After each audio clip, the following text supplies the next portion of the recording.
और इसी बीच देहरादून से ही एक और बड़ी खबर की ओर करेंगे। उत्तराखंड में नई आवास नीति बनेगी। नई नीति को लेकर शासन स्तर पर तैयारियां शुरू हो गई हैं। शहरी क्षेत्रों के धारण क्षमता का जल्द कार्य शुरू होगा। धार्मिक तीर्थ स्थलों की धारण क्षमता का भी कार्य शुरू होगा। जल्द ही निर्धारित समय सीमा में कार्य पूरे करने की डेडलाइन तैयार की जाएगी। ज्यादा जानकारी लेंगे, सहयोगी सोनू लगातार हमारे साथ बने हुए हैं।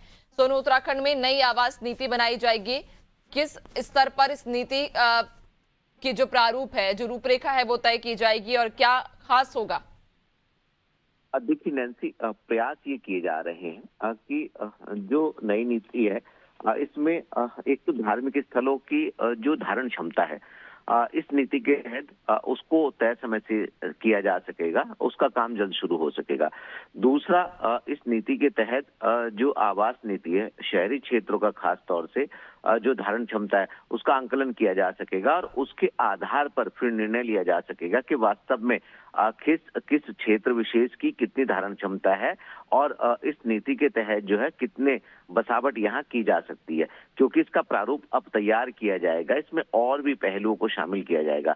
लिहाजा माना ही जा रहा है कि जो नई नीति होगी वो कहीं ना कहीं अभी तक की जो प्रक्रिया को अपनाया जा रहा है उससे और बेहतर होगी। इसमें कई नए सुझाव और कई नए पहलुओं को शामिल किया जाएगा।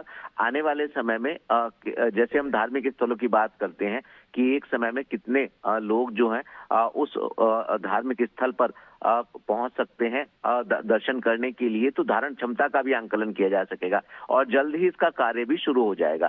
सबसे पहले नीति का प्रारूप तैयार किया जाएगा और उसके बाद इस नीति को धरातल पर उतारा जाएगा और उसके तहत जो है वो कार्य शुरू होते हुए हम देख पाएंगे। नैन्सी, बिल्कुल, यानी कि अब नई आवास नीति जल्द ही कहा जा रहा है कि बनाई जाएगी और इससे लेकर जो शासन स्तर पर तैयारियां हैं वो शुरू कर दी गई हैं। बहुत शुक्रिया आपका, बने रहिएगा और भी आगे आपसे अपडेट्स लेंगे।